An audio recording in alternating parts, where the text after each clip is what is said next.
Hello and welcome to the UPSC Analyzer. Today we will discuss newspaper analysis dated 2nd of December 2023 and आज हम the Indian express and the Hindu दोनों के analysis देखेंगे। तो basically सारे ही current affairs आपके कवर हो जाएंगे। तो फर्स्ट न्यूज़ है PM pitches India as host for 2028। तो UNFCCC की कॉप चल रही है जो कि दुबई में हो रही है। तो प्राइम मिनिस्टर मोदी ने पिच किया है कि इंडिया जो है ये 2028 की जो क्लाइमेट चेंज कॉन्फ्रेंस होगी जो कि कॉप 2033 होगी, हम इसको होस्ट करना चाहते हैं। तो अभी ये दुबई में हो रही है। इससे पहले लास्ट ईयर शर्म शेख में हुई थी, उससे पहले ग्लासगो में हुई थी। इसके अलावा जो कॉप 8 है ये भी इंडिया होस्ट कर चुका है जो कि दिल्ली में हुई थी। लेकिन उस समय कॉप इतना बड़ा इवेंट नहीं हुआ करते थे कि सारे यहाँ पर लीडर्स आते थे। बस यहाँ पर कुछ एनवायरमेंटलिस्ट एंड कुछ साइंटिस्ट वगैरह आते थे। लेकिन अभी तो हम देखें तो फॉर एग्जांपल यहाँ पर प्राइम मिनिस्टर मोदी गए हैं। दो इस बार जो बाइडन एंड चाइनीज़ प्रेसिडेंट नहीं आए हैं, लेकिन वैसे सारे यहाँ पर ग्लोबल लीडर्स जो हैं ये अटेंड करते हैं UNFCCC की जो कॉप्स होते हैं। Urging countries to rise above self interest and climate obligations के ऊपर कंट्रीज डिलीवर करें। Prime minister Narendra Modi said here Friday कि डेवलपिंग कंट्रीज को एप्रोप्रिएट एक्सेस मिलनी चाहिए किस चीज़ की, क्लाइमेट फाइनेंस टेक्नोलॉजी। इंडिया ने होस्ट किया था कॉप 8 2002 में। उस समय जो स्केल होता था कॉन्फ्रेंस का ये बहुत छोटा होता था, अभी स्केल बहुत बढ़ चुका है। PM meets Israeli president. तो एक्चुअली ये जो कॉप की मीटिंग्स हो रही हैं उसमें अलग से थोड़ी बाईलेटरल मीटिंग्स भी चल रही हैं जिसमें प्राइम मिनिस्टर मोदी जो हैं ये इजरायली प्रेसिडेंट से मिले और इनका यही कहना है कि सेफ ह्यूमैनिटेरियन एड पहुंचनी चाहिए। तो in first meeting with Israeli president after the October 7 Hamas attacks, prime minister Modi Friday reiterated कि ज़रूरत है कि ह्यूमैनिटेरियन एड पहुंचे for the affected population in the region. ये हम देख चुके हैं गुरु पतवंत सिंह पन्नू का क्या केस है, बहुत डिटेल में देख चुके हैं। इससे ज़्यादा आपके लिए ज़रूरी भी नहीं है, आपको सिर्फ इंडिया US रिलेशंस में एक पॉइंट लिखना है, दैट्स इट। बाकी फाइव आइज नेटवर्क ये आपको पढ़ने के लिए कहा गया था, तो आई होप आपने अभी तक फाइव आइज नेटवर्क पढ़ लिया होगा, इसमें कौन से मेंबर्स हैं ये भी पढ़ लिया होगा।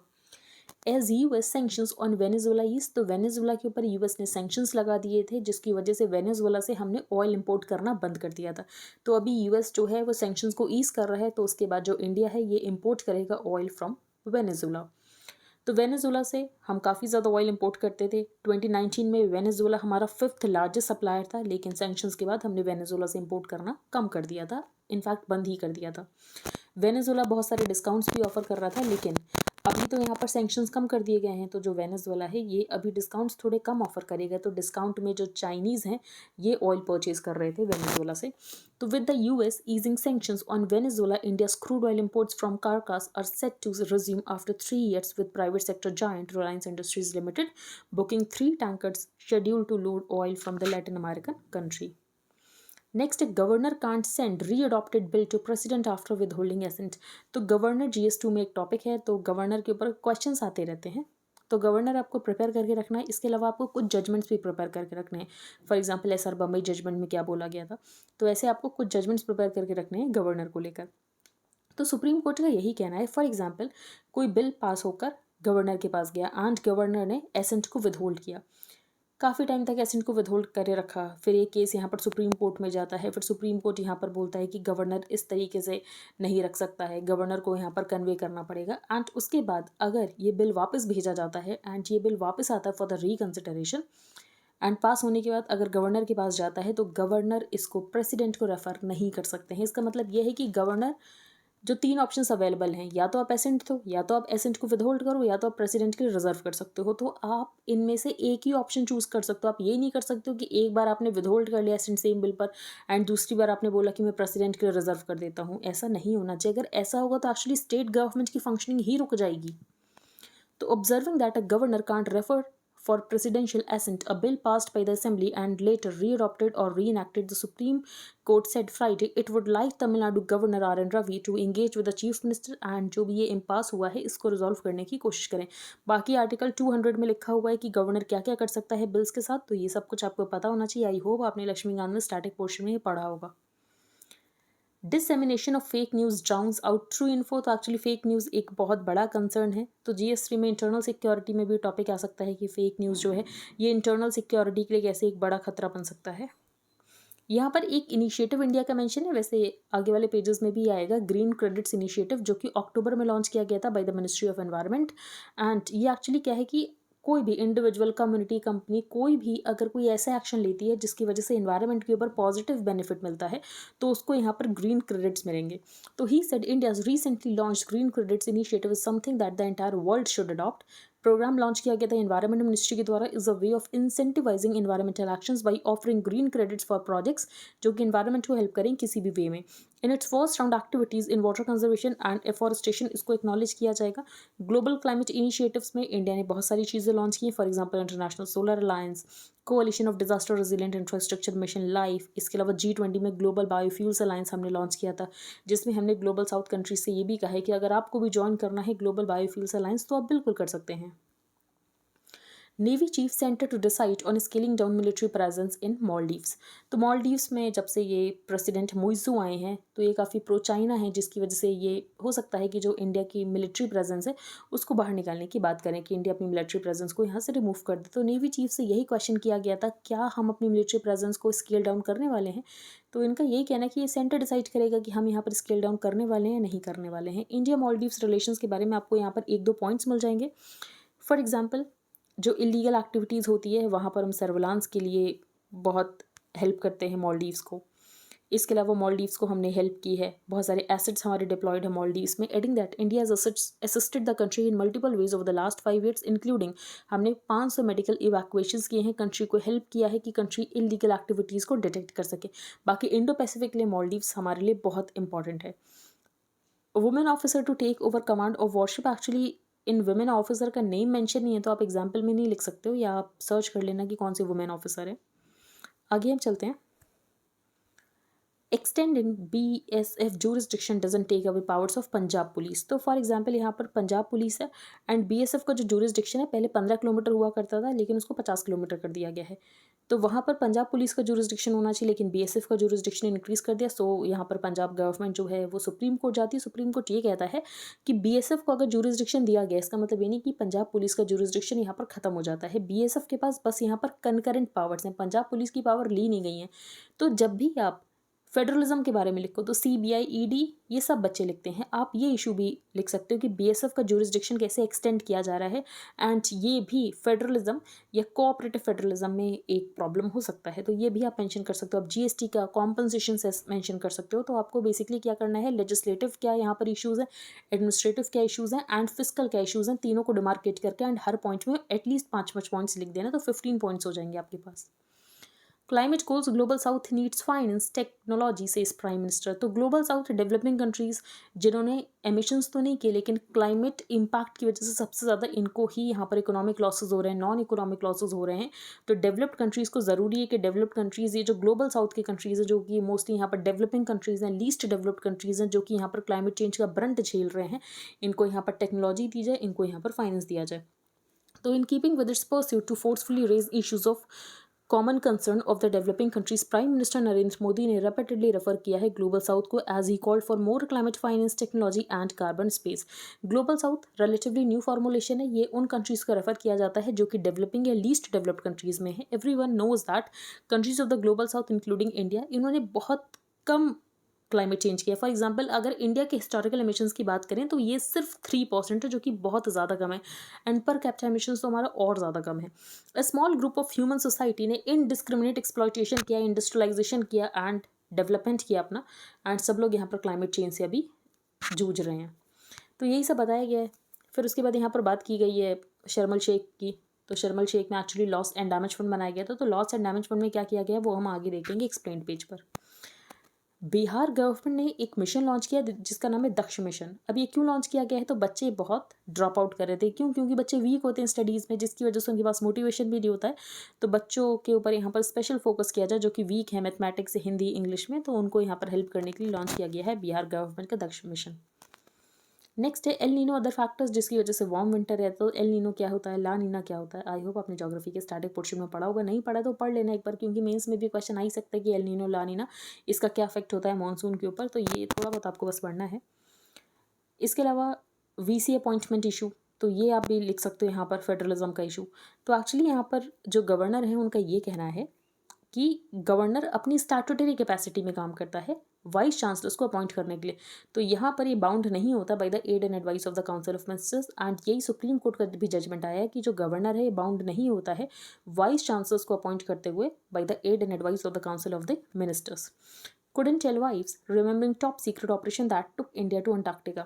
तो इंडिया अंटार्कटिका में अभी कुछ सालों से बहुत ज़्यादा इंटरेस्ट ले रहा है। फॉर एग्जांपल अभी हम कुछ टाइम पहले अंटार्कटिका को लेकर एक एक्ट भी लेकर आए हैं, तो अंटार्कटिका इंपॉर्टेंट हो जाता है। यहाँ पर दक्षिण गंगोत्री की बात की गई जो कि इंडिया का पहला रिसर्च स्टेशन था अंटार्कटिका में, तो ये तो प्रीलिम्स के लिए फैक्ट हो गया। आगे हम चलते हैं अ डिल्यूजन ऑफ अराइवल। तो एक्चुअली ऑथर ने इंडिया को क्रिटिसाइज़ किया है एक तरीके से, जो हमारी अभी गवर्नमेंट है उसको भी क्रिटिसाइज़ किया है एंड इससे पहले जो सक्सेसिव गवर्नमेंट्स रही हैं उनको भी क्रिटिसाइज़ किया है कि जो हम खुद को ये मानते हैं कि हम इंडिस्पेंसिबल पावर हैं, अभी हम इंडिस्पेंसिबल पावर नहीं है। दो इंडिया इज़ राइजिंग, लेकिन अभी तक हम इंडिस्पेंसिबल पावर नहीं बने हैं, हम अभी तक विश्व गुरु नहीं बन पाए हैं। तो निज्जर पन्नू एपिसोड इस बात को अंडरलाइन करता है। फॉर एग्जाम्पल जैसे कि यूएस इंडिया से कह सकता है कि आप हमारी धरती पर ऐसे कॉन्स्पिरेसी कैसे कर सकते हो किसी को मरवाने की। सेम अगर हम देखें कि निज्जर, तो कनाडा के जो प्राइम मिनिस्टर हैं वो जस्टिन ट्रूडो, वो अपने पार्लियामेंट में खड़े होकर कहते हैं कि एक्चुअली इंडियन गवर्नमेंट इन्वॉल्व है इसकी किलिंग में। तो ये सब क्यों हो रहा है, और ये जो यूएसए है या कनाडा है ये क्यों नहीं समझता है कि जो खालिस्तानी एलिमेंट्स हैं ये हमारे देश में सेसेशन करते हैं, सेपरेटिस्ट टेंडेंसीज लाते हैं।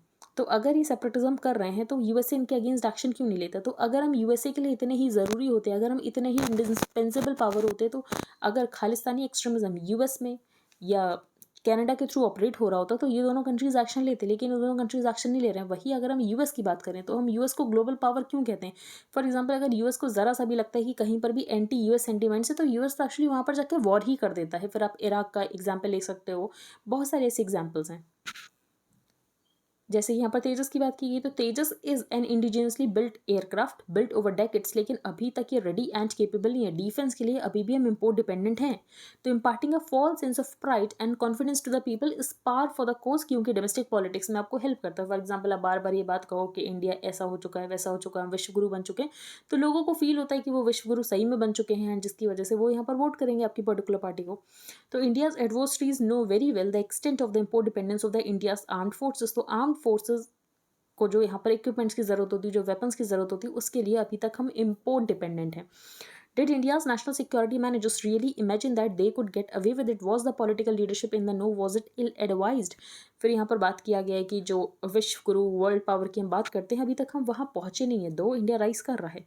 The more recent meeting Xi Jinping and जो यूएस प्रेसिडेंट की हुई थी सैन फ्रांसिस्को में, तो ये मीटिंग क्या दर्शाती है कि ये दोनों कंट्रीज भी अपने रिलेशंस को रिवाइव करने की कोशिश कर रहे हैं। Over the decade ago former foreign secretary drew attention to the limits of Indian power given her कि अभी हम एक प्रीमेच्योर पावर हैं। दिस वीक यहाँ पर एक अमेरिकन जियोपॉलिटिकल एनालिस्ट हैं एंड इनका ये कहना था it would be a mistake for New Delhi to conclude that कि जो इंडिया की इंपॉर्टेंस है to the US strategy for balancing against China, India को लैटिट्यूड देती है कि इंडिया जो है टारगेट कर सकता है यूएस सिटीजन्स को। तो बेसिकली इन्होंने यही कहा कि आप यूएस सिटीजन्स को टारगेट नहीं कर सकते, क्योंकि एक्चुअली जो गुरु पतवंत सिंह पन्नू है जो कि 6 फॉर जस्टिस चलाता है, ये एक यूएस सिटीजन है। In responding to this news, some supporters of the present regime in New Delhi have tweeted demanding the US जो है इतना sanctimonious ना बने।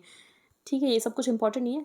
इसके अलावा इन्होंने कांग्रेस की भी बात की कि 1962 में जवाहरलाल नेहरू भी ऐसे ही एग्जोजरेट कर रहे थे कि हम बहुत पावरफुल हो चुके हैं। एंड उसके बाद हम देखें कि हम जब चाइना के साथ वॉर हुई हम हार गए, 1991 में ऐसी बीओपी क्राइसिस हो गई, तो ये सब बताया है। नेक्स्ट है माया वेट्स सुरेंद्र। तो एक्चुअली जो नेपाल है ये पहला साउथ एशिया में कंट्री बना है जिसने कि सेम सेक्स मैरिज को ऑफिशियल किया है। तो इंडिया को कुछ सीखना चाहिए, ये ऑथर ने कहा है। फॉर एग्जांपल बाकी कंट्रीज़ भी हमसे सीखते हैं। जब हम 2005 में आरटीआई लेकर आए तो उसके बाद बांग्लादेश आरटीआई लेकर आया, तो वैसे ही हम भी नेपाल से सीख सकते हैं। तो कुछ टाइम पहले हमारा भी सेम सेक्स मैरिज को लेकर जजमेंट आया था, जिसमें सुप्रीम कोर्ट ने कुछ माइनॉरिटी जजमेंट था, कुछ मेजॉरिटी था, सिविल यूनियन देना चाहिए नहीं देना चाहिए, जो कि हमने डिटेल में डिस्कस किया है। तो अगर आपको देखना है तो आप उस दिन का न्यूज़पेपर देख सकते हो। बाकी यहाँ पर केस सुप्रियो चक्रवर्ती केस का नाम था। 4 months before, India's Supreme Court nudged open the door for making available fundamental rights and freedoms to the embattled LGBTQI minority, but यहाँ पर मैरिज इक्वालिटी को लीगलाइज नहीं किया। तो हम सीख सकते हैं नेपाल से आइडियाज़ जो कि चेंज ड्राइव करते हैं in the direction of gender equality and freedom. ये लार्जर डिफरेंस कर सकते हैं। A wedding in Nepal today can become the sign post in south Asia for a more equal tomorrow.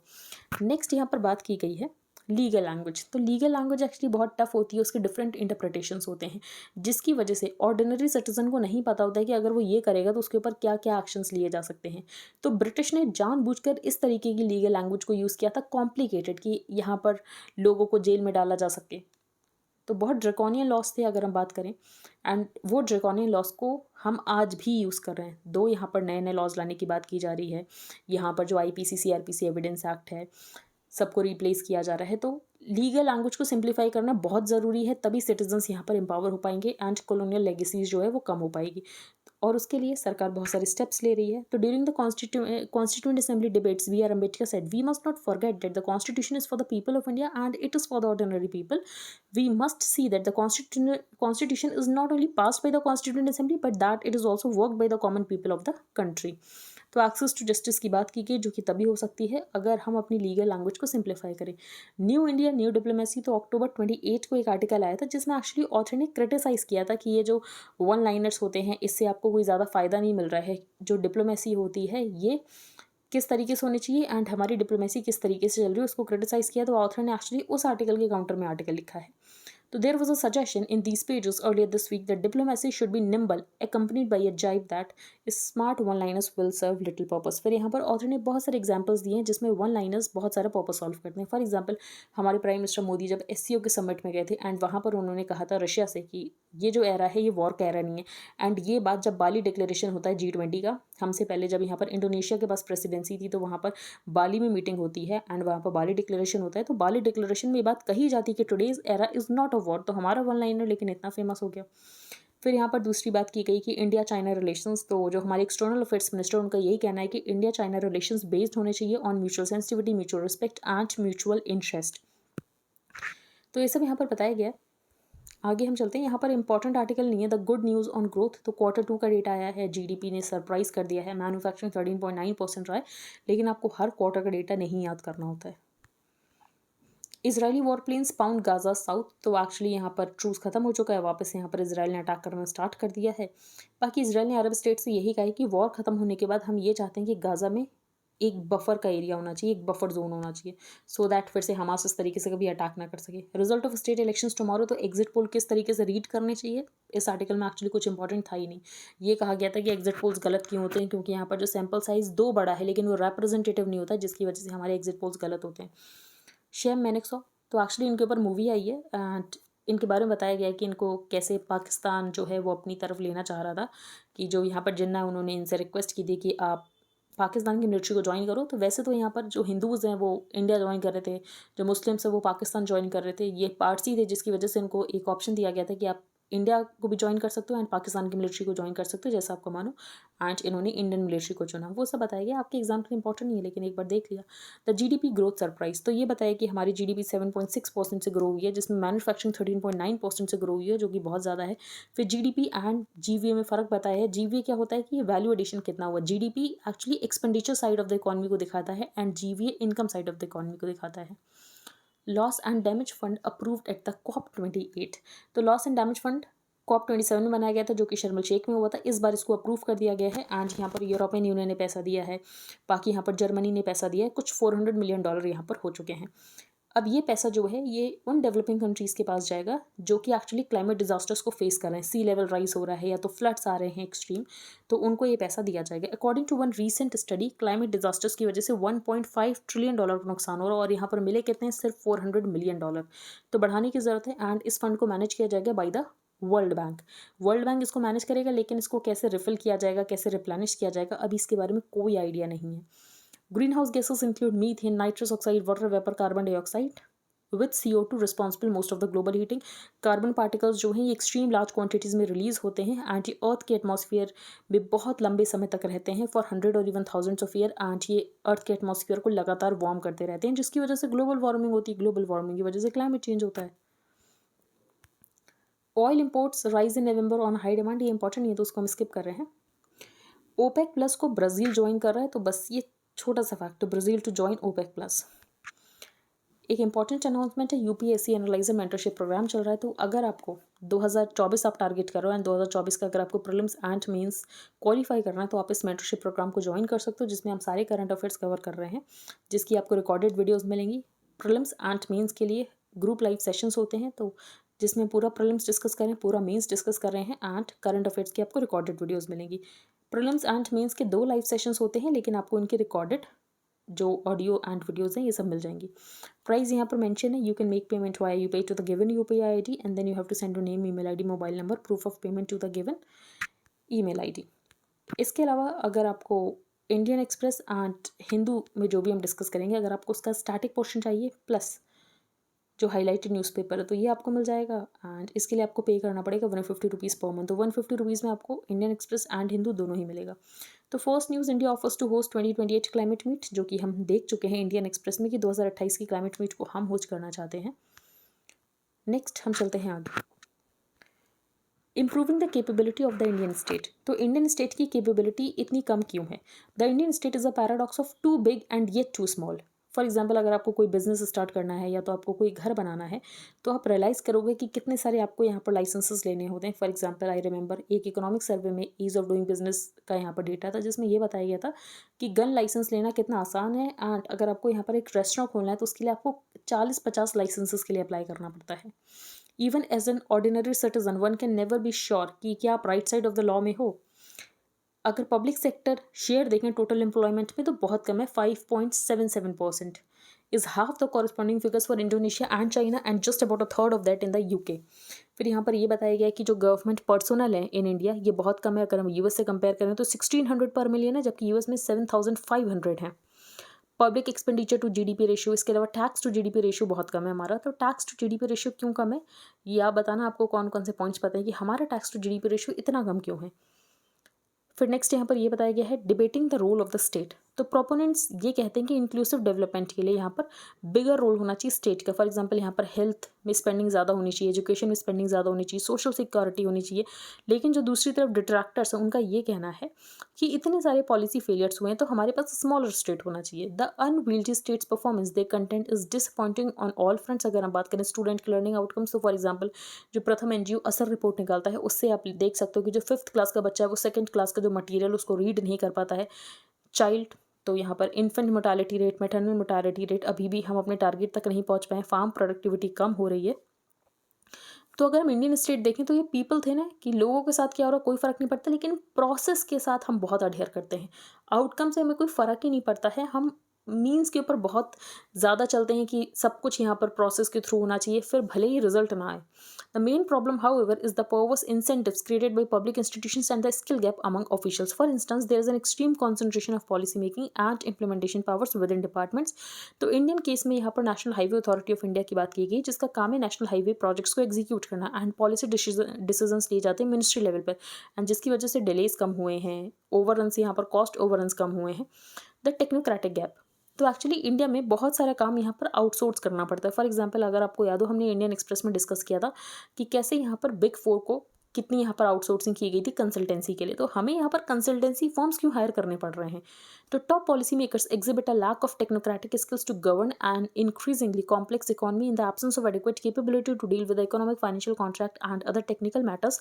जो सेंटर इन द स्टेट हैं ये consultancy firms को hire करते हैं। According to media report, central government ने 500 करोड़ पे किया है पिछले 5 सालों में क्रूशियल टास्क को बिग 5 कंसल्टेंसी फर्म्स को देने के लिए। And institutionalised and regular lateral entry at the mid and senior levels fill कर सकते हैं ये जो civil services size and technocratic gap है। तो जो क्वालिफाइड ऑफिसर्स होते हैं नॉन आईएएस सर्विसेज में, if they have the talent and expertise, तो एक्चुअली आप इनको प्रमोट कर सकते हो। मिशन कर्मयोगी में इनकी सब्जेक्ट स्पेसिफिक ट्रेनिंग करा सकते हो। आरबीआई में, सेबी में, यहाँ पर जो प्रोफेशनल स्टाफ है इसकी स्ट्रेंथ बढ़ाने की ज़रूरत है। तो first has just about 800 professionals, लेकिन अगर हम यूएस की बात करें तो यूएस की सिक्योरिटी एंड एक्सचेंज कमीशन में 4500 एक्सपर्ट्स से ज़्यादा हैं जो कि कॉर्पोरेट्स को गवर्न करते हैं। सिमिलरली आरबीआई में हमारा स्टाफ 7000 का है और यूएस फेडरल रिजर्व का स्टाफ 22,000 और प्रोफेशनल्स का है।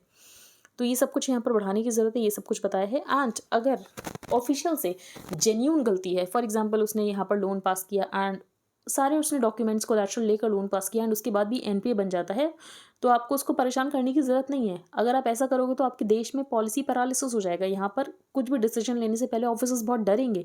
तो officials prefer to cancel big contracts even when granting extensions could be better, और जिसकी वजह से यहाँ पर डिले होते हैं the procurement of the goods and the services. तो यहाँ पर ऑथर ने कुछ सजेशन दिया है। तो सोल्यूशन लाइज की मॉडरेट पे रेजेस होने चाहिए by the future pay commission. जो अपर एज लिमिट है गवर्नमेंट जॉब्स में इनका रिडक्शन होना चाहिए। More over high economic growth that throws up many lucrative jobs in the private sector, जिसकी वजह से जो गवर्नमेंट जॉब्स हैं लेस अपीलिंग बनेंगी फॉर दोज जो कि मनी माइंडेड हैं। The process of Myanmar's actual unification has begin. तो एक्चुअली म्यांमार में 2021 में कू हो गया था एंड उसके बाद जो प्रो डेमोक्रेटिक फोर्सेस हैं ये म्यांमार के हुंटा के अगेंस्ट लड़ाई कर रहे हैं एंड ये म्यांमार को लिबरेट कराना चाहते हैं फ्रॉम द हुंटा। तो Indian think tanks, analyst, writers and the media dub Myanmar's spring revolution as the militancy and militant action against Myanmar's military. 2022 में parallel governance system setup by the national unity consultative council, organize an online people's assembly convened in January 2022, जिन्होंने एक यहाँ पर charter declare किया on March 31, 2021, there by leading to the formation of the national unity government. And उसके बाद हमें Myanmar का spring revolution देखने को मिला है। Ongoing ensemble of the coordinated and the collective efforts, जो कि यहाँ पर रिवॉल्यूशनरी प्रो डेमोक्रेसी फोर्सेस के द्वारा किए जा रहे हैं एंड उन्होंने बहुत सारा एरिया कैप्चर भी कर लिया है from the military junta. World Bank recalls की जो टॉयलेट यूसेज है इंडिया में डिक्लाइन हो रहा है। तो स्वच्छ भारत मिशन के जब आप सक्सेस के बारे में लिखो तो आपको ये भी मेंशन करना है कि एक्चुअली यहाँ पर कंसर्न क्या है कि कैसे यहाँ पर टॉयलेट यूसेज जो है डिक्लाइन हो रहा है। तो weeks after the world bank published a departmental working paper highlighting the most concerning trend of toilet usage declining in rural India. दो जब स्वच्छ भारत मिशन ग्रामीण लॉन्च हुआ था तो ये इंक्रीज हुआ था, लेकिन अभी ये वापस से डिक्रीज हो रहा है जो कि एक कंसर्न है। तो it concluded that despite breathtaking gains in increasing toilet access, toilet usage had been going down in the rural India since 2018. Government spokesperson ने रिफ्यूज़ कर दिया है कि ये क्यों पेपर्स को टेक डाउन कर दिया गया। तो वर्ल्ड बैंक ने यहाँ पर पेपर्स पब्लिश किए थे, ये आपको पता होना चाहिए। बाकी बीएसएफ जुरिस्डिक्शन वाली न्यूज़ हम पहले देख चुके हैं एंड डिसइन्फॉर्मेशन के नेम पे डेमोक्रेटिक डिस्कोर्स ये भी हम देख चुके हैं। तो आई होप आपको सब कुछ क्लियर हो गया हो। अगर आपका कोई भी डाउट है तो आप कमेंट सेक्शन में बता सकते हो, आप टेलीग्राम ग्रुप को ज्वाइन कर सकते हो, वहाँ पर बता सकते हो। If you like the analysis तो आप लाइक शेयर सब्सक्राइब कर सकते हो। Thank you and have a nice day.